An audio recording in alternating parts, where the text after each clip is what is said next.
So, good afternoon. Yes.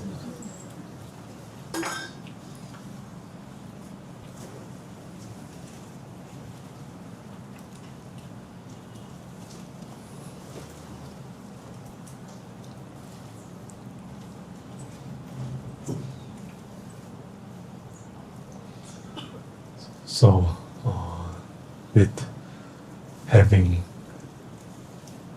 this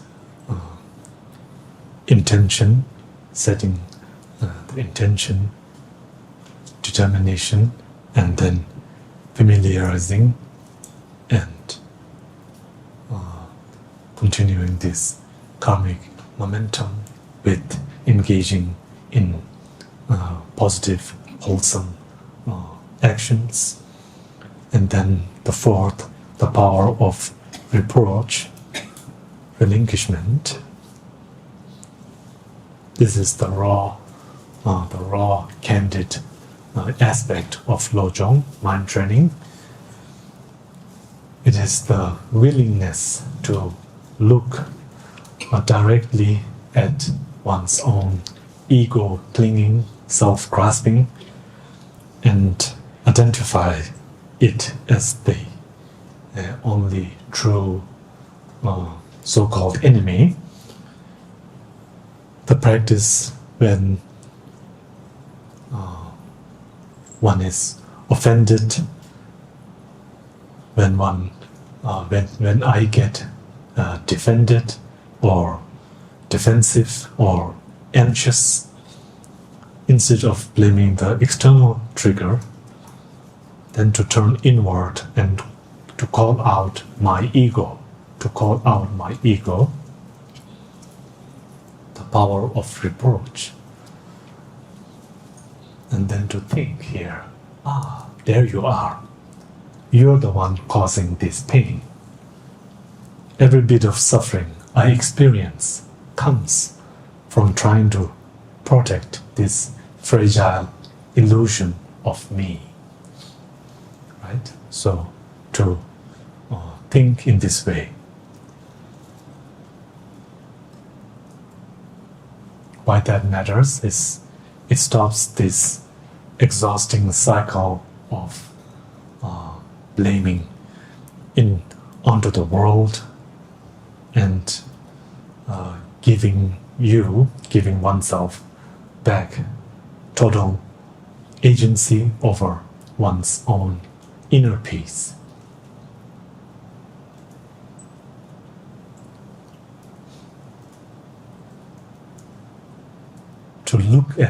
To stare at the face of self-clinging.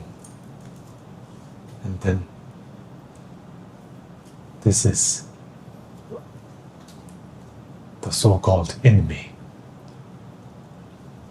from which arises all our mental afflictions and our fears, hopes, exaggerations, elaborations,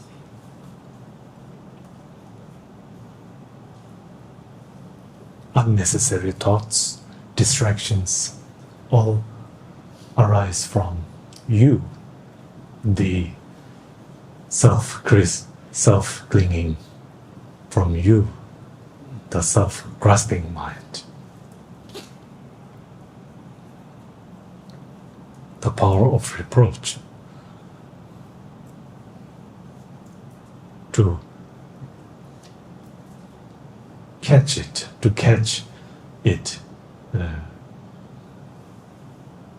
as it is, to catch it in the act of taking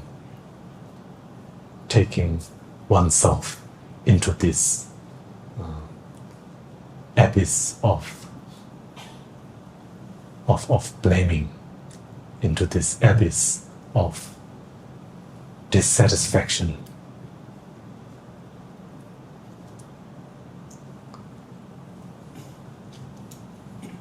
This is the power of reproach.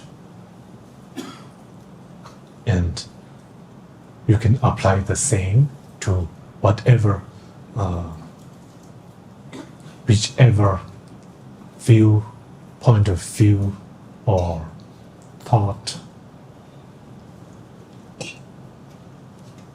thinking pattern that is holding one back, that is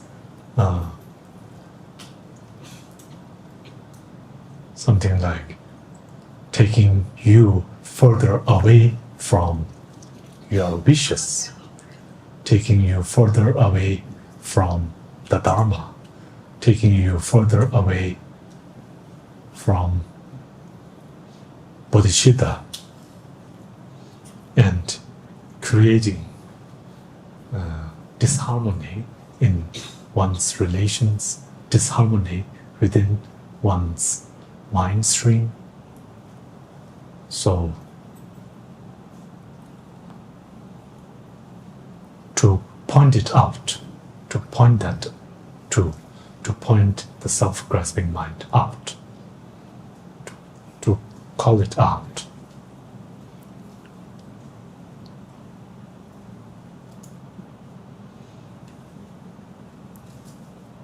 And in connected to this, then to call out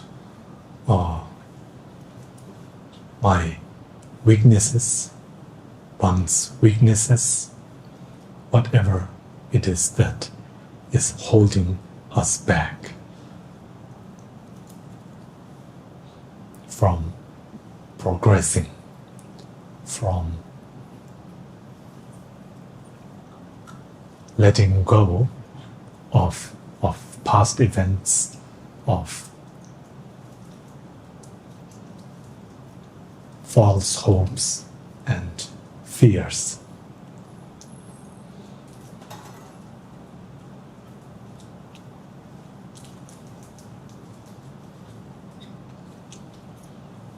In our relation,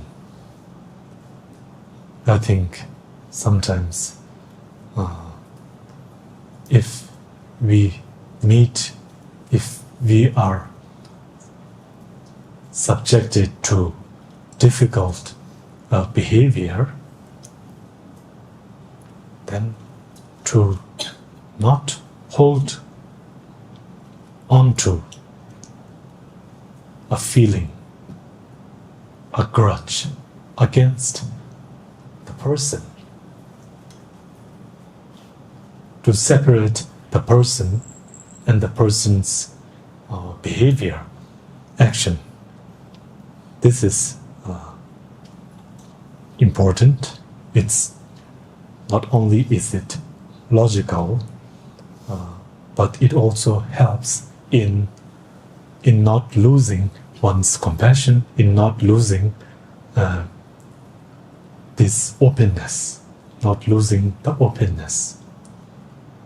Because if we separate with this strong sense of the other and oneself, then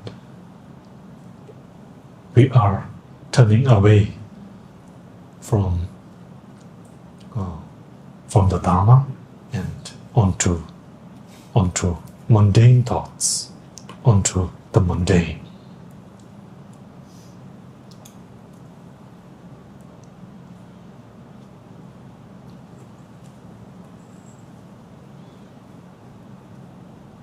Rather than blaming others, then finding the way to navigate through these obstacles, through the difficulties, and applying the remedy, applying the Dharma, applying the paramita in relation to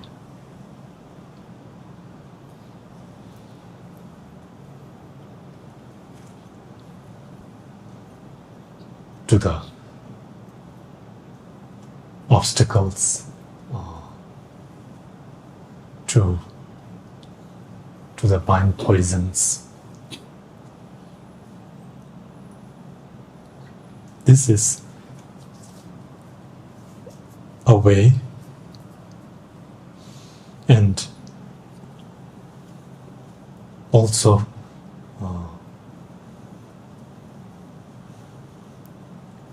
with self-doubt, then to remind yourself of this limitless potential.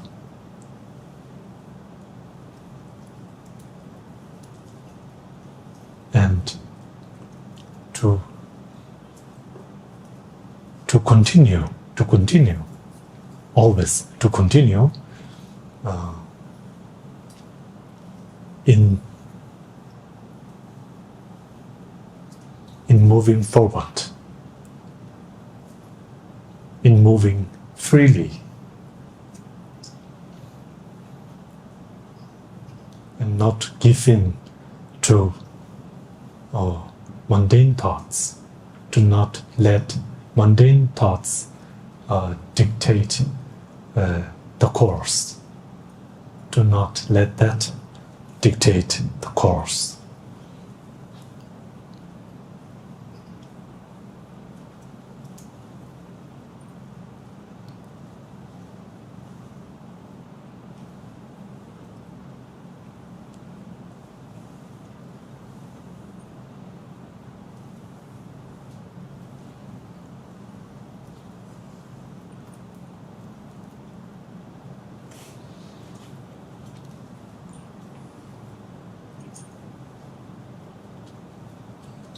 This power of reproach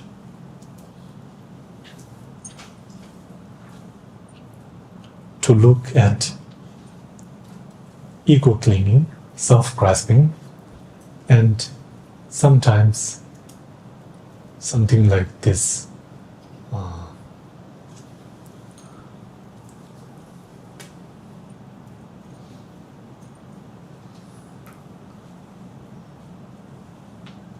self-fulfilling prophecy.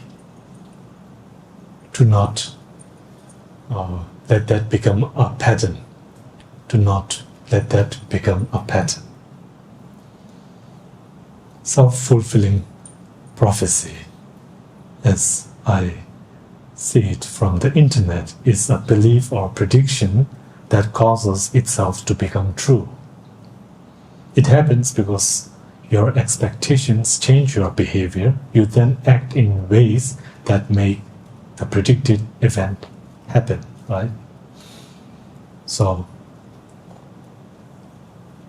in these steps of I have this belief and I change my actions, others react, the prediction comes true.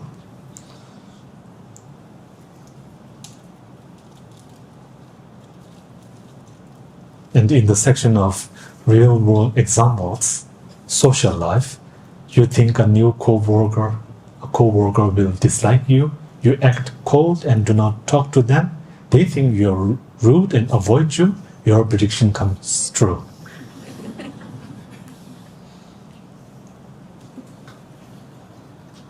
So this, I think, it happens in our daily lives sometimes, this self-fulfilling prophecy. So in this, then to start with a clean slate, right? Not to anticipate so much or going into great details, unnecessary details. Of course, having a good foundation in the relevant subject or project, whatever is most relevant, of course, that is needed. But this openness of not falling into this very narrow view, right? Very narrow view, and really over anticipating the future.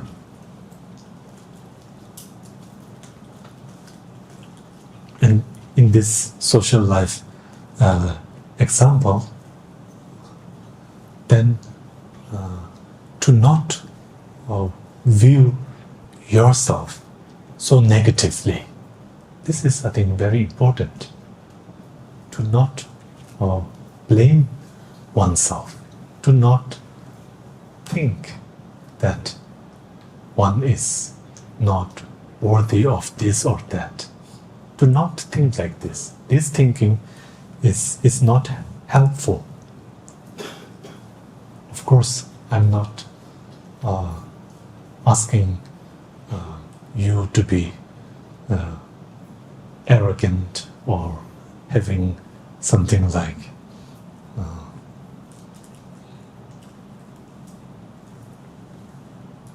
what's that word? Something about grandeur? Grandiose. Yes, Grandiose. yes. Grandiose. Illusion of grandiose. Illusions of grandiose. Of course, I'm not encouraging that. Not at all. But really, to start from, I think, something like purifying the negative thoughts, whatever there is in the background that is holding back. Purify that. And from this purified state, then to approach life, approach others, to go to work or take a walk. From this purified state, then to begin each day and each hours daily, always not to turning away from negative mindset, to turning away. This is, I think, power of reproach.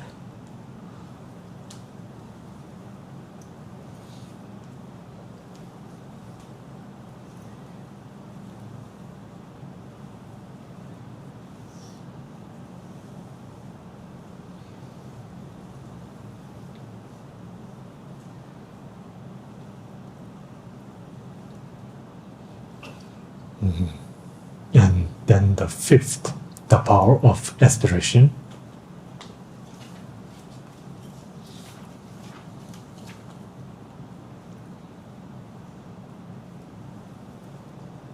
Aspiration, dedication. To dedicate is not simply to stop at that action, but to let that continue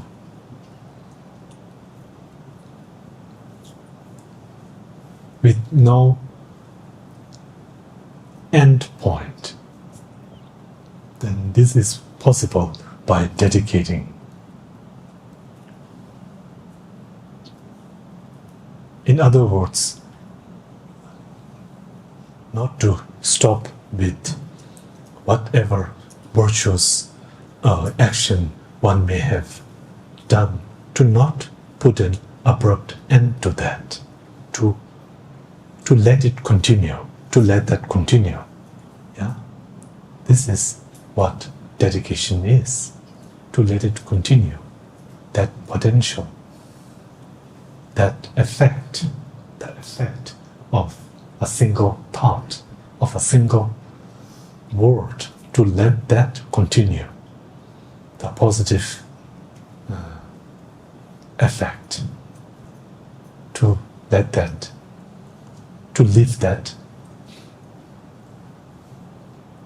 to not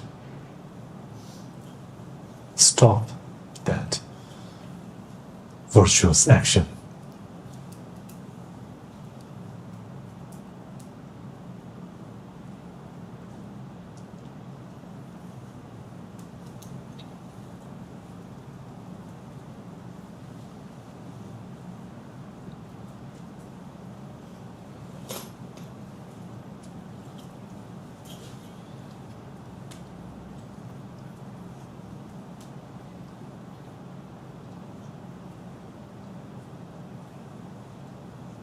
So with this verse, may this benefit all sentient beings, then to sincerely wish that.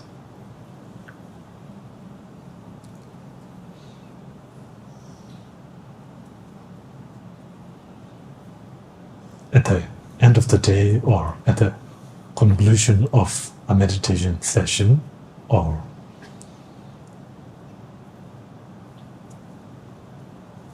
a likewise situation, to dedicate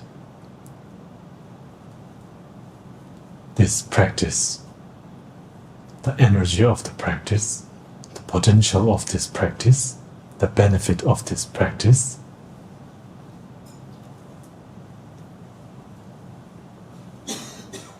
and then making this aspiration that to always meet with the teachings of the Buddha in future lives.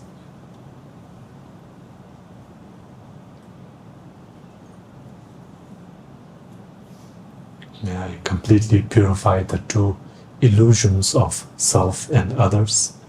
Through this, may I be of ultimate service to all. And this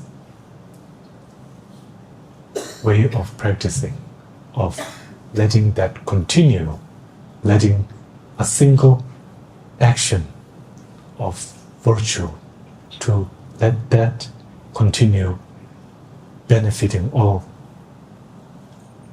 sentient beings. Why that matters is that so that our spiritual path, this doesn't shrink down into a self-help project, right? This is not a self-help project. It's not just for oneself.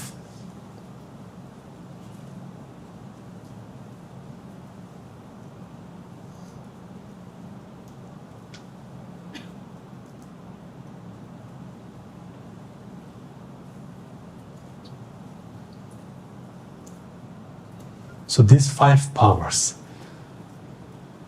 it can be, even though we explained it in this order, throughout the day, they can be repeated in different orders, and each of these powers, whichever is most relevant, whichever is most applicable in the given moment, given situation, then you can rely on that. You can rely on that practice.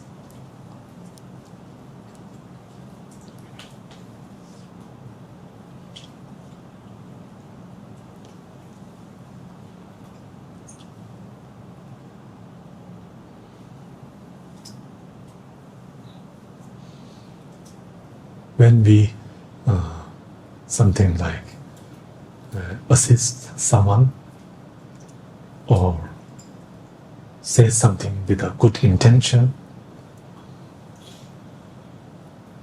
offer an extending hand in good thought,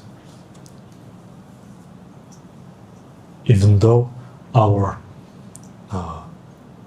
intention may be positive, yet that may not be taken positively. The impact may be not so positive. The intention versus impact. In these situations, then skillful means is so important. The timing, the place, how the receiver is feeling, all these factors come into play. So, even in one's compassion practice, wisdom is very much involved. Integrating wisdom makes compassion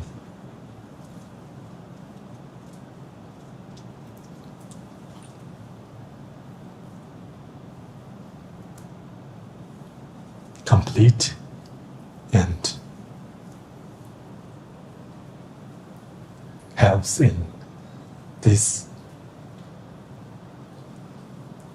action bear the immediate fruits.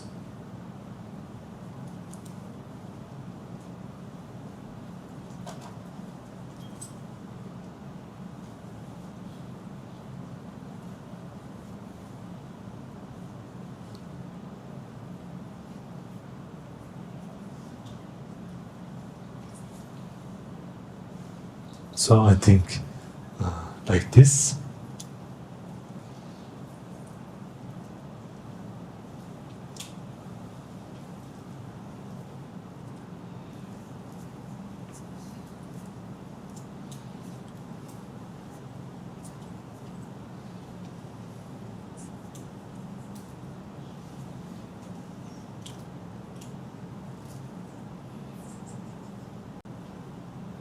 I think this is enough.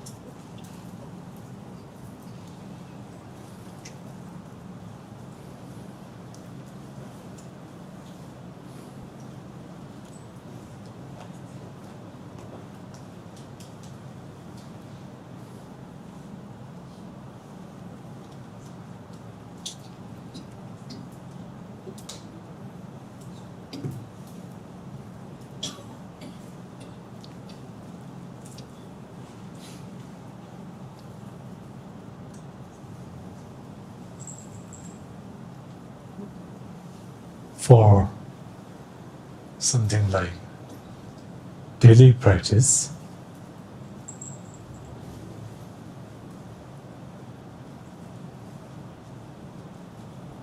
if we have the time to read sutras, this is very helpful in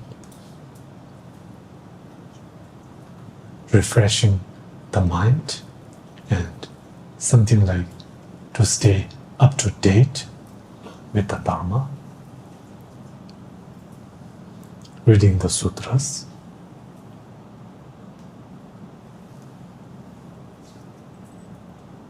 The sutras have a certain power.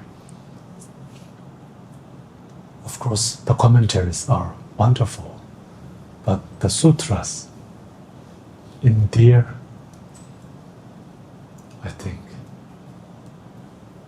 directness, in their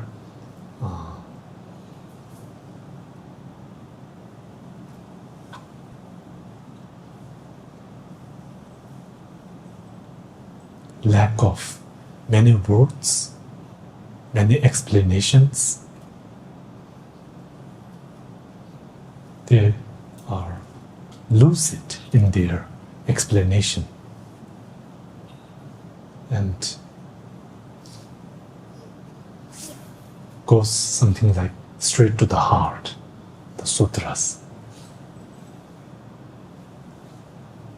without so many words.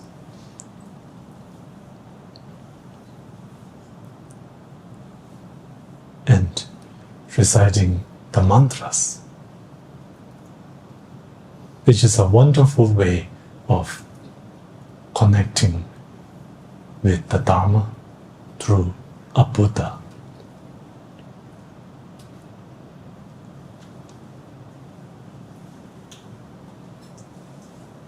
Reciting mantras,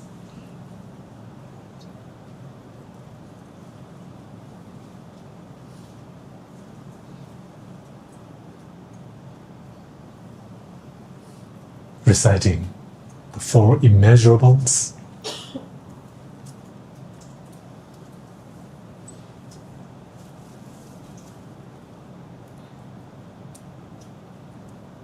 reciting mantras, the four immeasurables, that in itself is a form of meditation, a form of absorption. Even when one recites with a distracted mind, even when one mindlessly recites mantras, still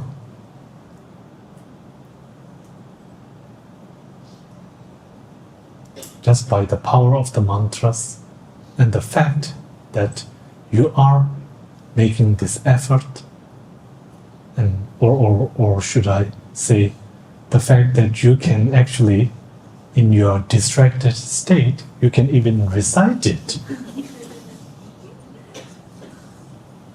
This is something like in itself, like a kind of realization. Yeah, it's not so easy. So, hearing these words, hearing the Dharma,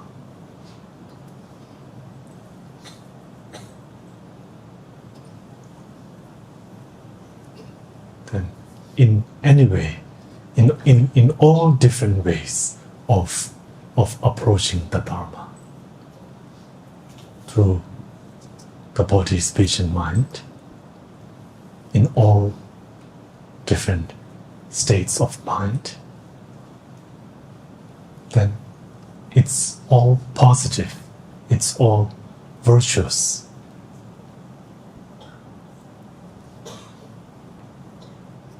There's no need to worry about whether this is correct or whether one has made some like a technical fault. No need to worry. No need to worry. As long as you are practicing Dharma, as long as your intention is Dharma, then you're okay. We are all okay. So, finding any moment,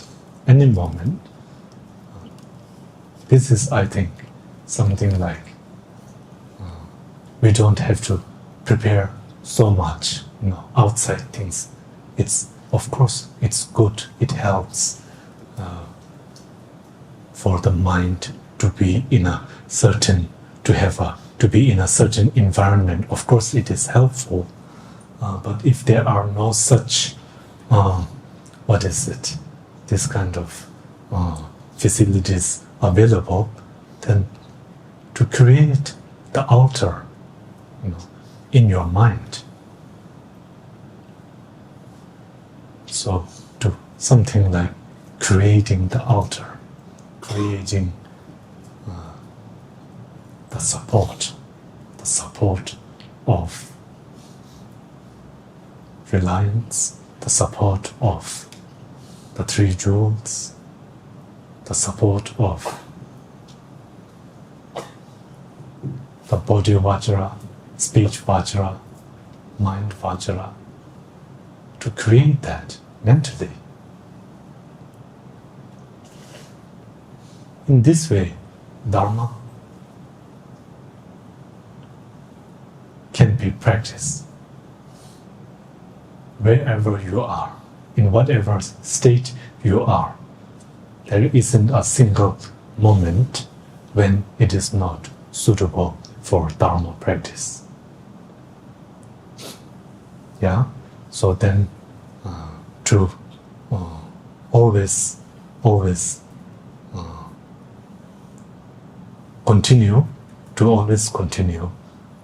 please keep doing that, to continue your practice, and of course most of us here, if we are sentient beings, of course, then we are like, by way of being sentient being, then we are not Buddhas yet. So, of course, we have room for improvement, but to always knowing, to always to know that you are still on this path, that you are still on this path, you are still in this, that you are still in this moment. As of now, you are in this moment, right? To see that and then to continue in engaging with others, with the mind in Dharma.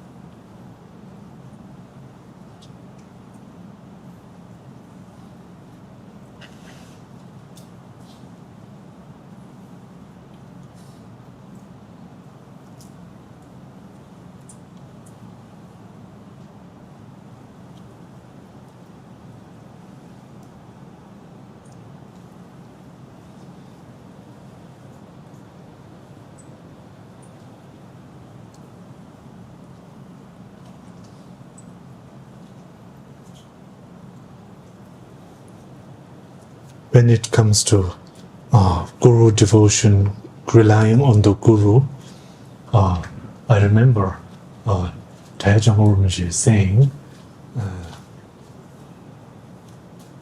on this subject of Guru devotion that there is the conventional Guru and the ultimate Guru. So this two aspects, right? To keep this in mind.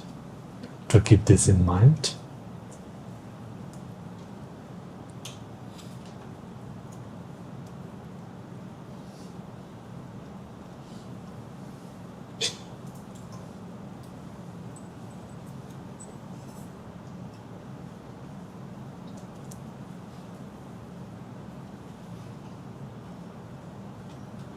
Sometimes I think when we are having this kind of gathering, it's quite challenging.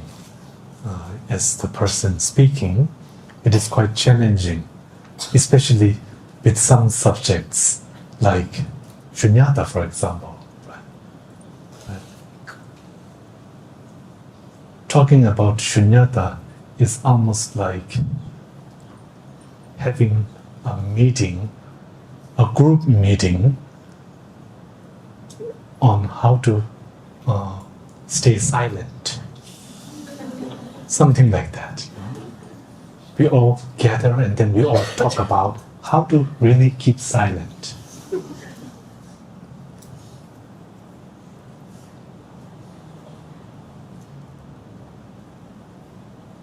And if I can extend a bit, then I think with that self-fulfilling prophecy part, even I realized that when I was reading through these 4 points of first having this idea and then following, taking the actions and then the reactions and then in the end the prediction coming true, pointing that out, and the whole bit on self-fulfilling prophecy is in a way self-fulfilling prophecy, right? So there's always that, I think, if you point one finger, then there are 3 fingers pointing back, right? There's something, is there such a saying? Yes. Oh, okay. So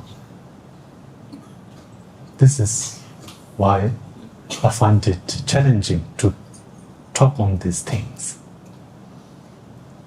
especially pointing out, right? One finger there, and then 3 fingers are pointing back.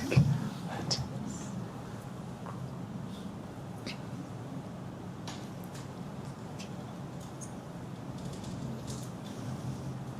Somehow, with effort, with familiarization, then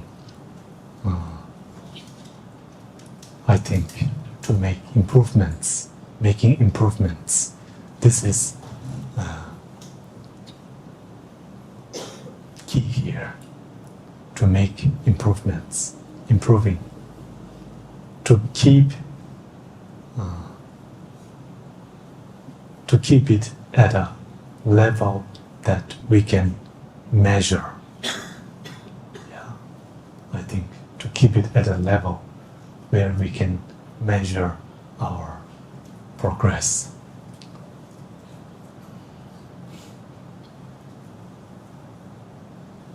Yes.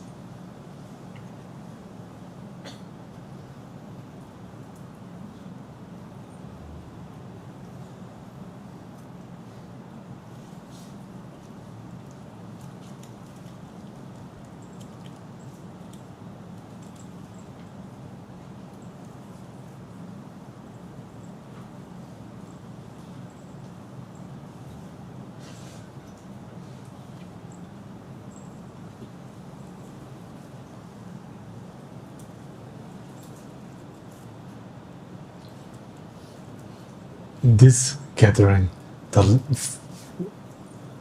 past few days, thank you so much for making this possible there. And of course, over the last 3 weeks, many of you that you have made all of this possible with so much work in so many different aspects here, so that we can have the Sangha gatherings. And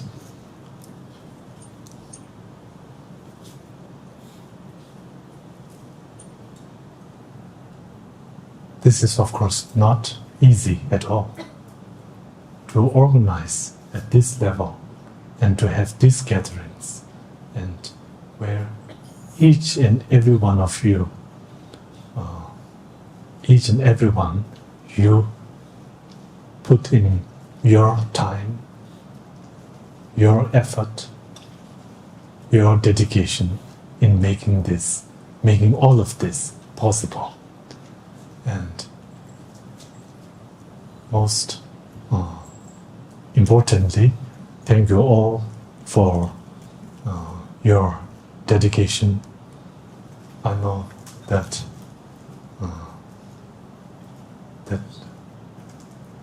most of you have been in the Dharma for longer than I have been a person, and you are much more experienced, have made great masters, and so thank you for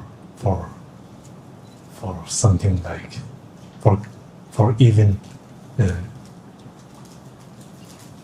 bothering to show up, to this new person on the block. Yes. Thank you. And everyone here, please dedicate all the virtue that we have gathered as a group and individually, and since beginningless time, please gather all the virtue and the imprints to all sentient beings, and to the Dharma, to the Buddha, to the Sangha. And here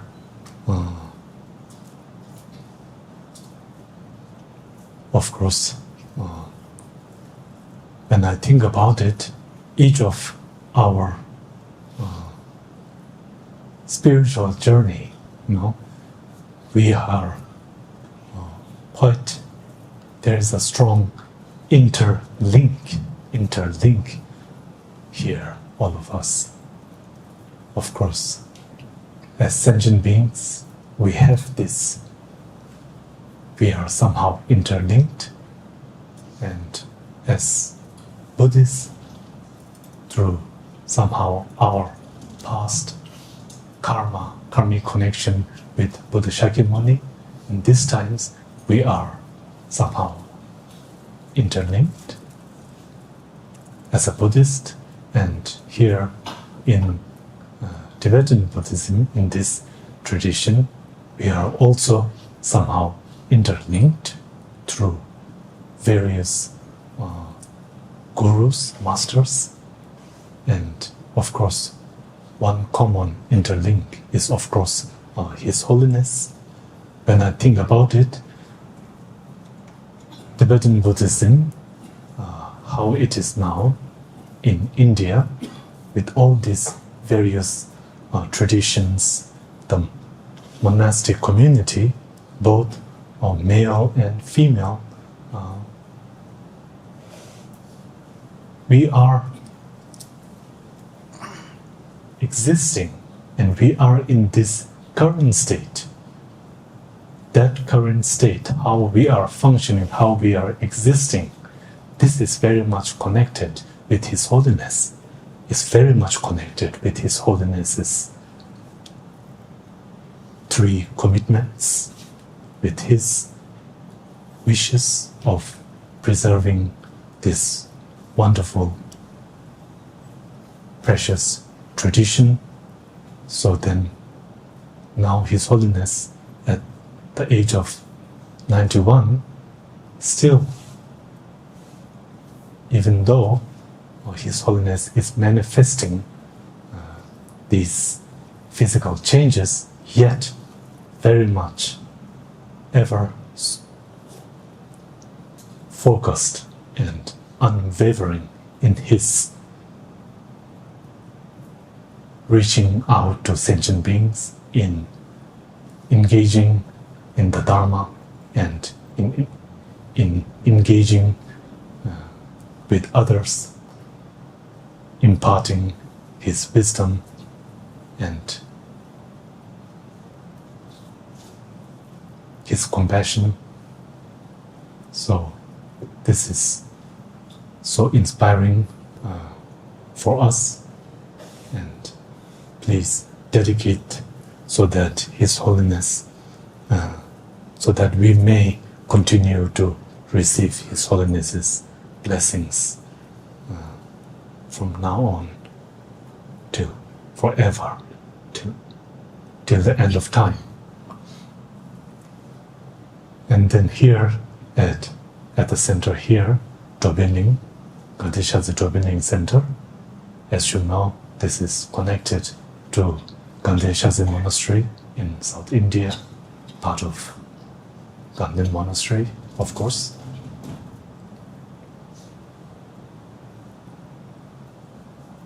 And Kyabje Khenso Rinpoche is, of course, you know, we have a statue of Kyabje Khenso Rinpoche here. Kyabje Khenso Rinpoche was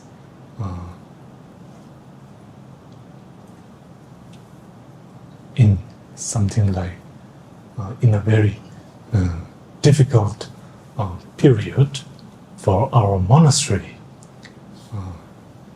Kyabje Khenso Rinpoche was something like what gave us hope. He really steered our monastery, and something like really guided us, the monks at the monastery, during a very difficult phase, in a very challenging phase for all of us,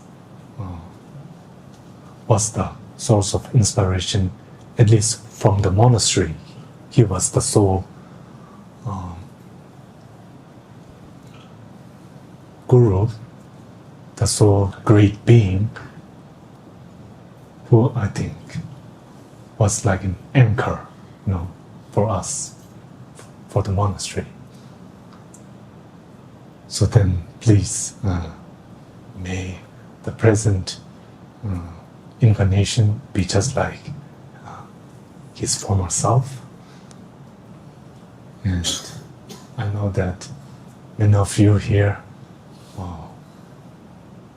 aside from having this connection with His Holiness Gyalpo Rinpoche and Kyabje Rinpoche, many of you have met great masters such as Lama Zobo Rinpoche and Gyalpo Rinpoche, and also many other great masters from the Gelug tradition as well as from other traditions. Nyingma tradition, Gaju tradition, and the Sakya tradition. So please dedicate all this merit so that we sentient beings, through their compassion and wisdom, that we can then connect to the Dharma through these great beings. So then to dedicate whatever small virtue that we have to these great beings. And of course, to all sentient beings. To all sentient beings.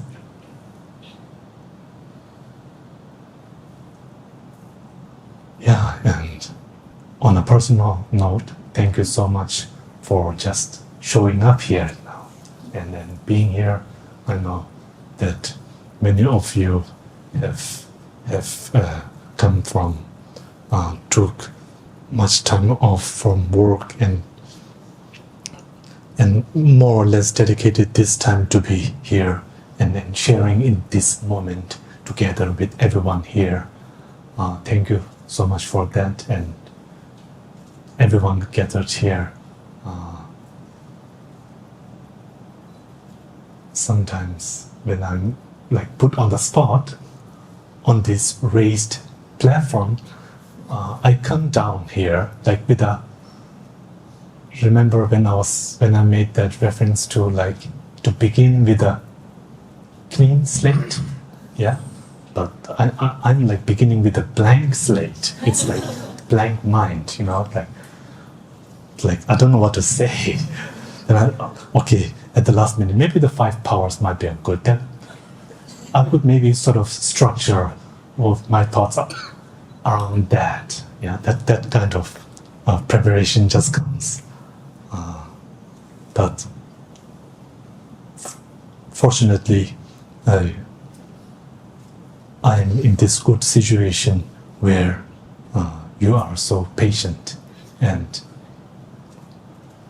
with that story, something like we were saying, even if the person doesn't know how to deliver the speech, then please take it in the right way. There's something like that, right? So even though the person who is delivering this delivers this in a very fragmented way, what gives me confidence is that you will put it in the right order and then make sense out of it. So that for me, I can always rest onto that, right? So I can always use that for my as a cover for my laziness. So thank you, and till our next meeting, wherever that may be. Just to leave it open. right? Just to leave it open and not to something like narrow the mind, not to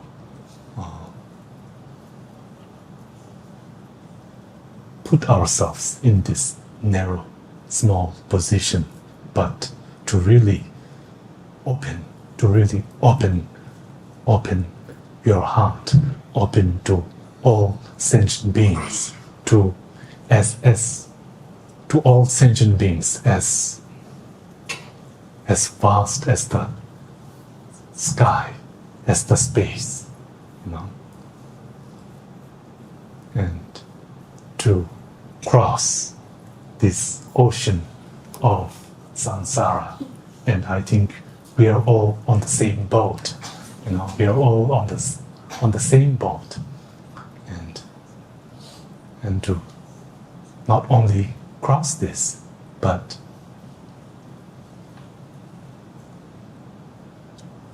the purpose of being on this boat, on taking this journey, is so that we don't forget all sentient beings. Thank you. In this way,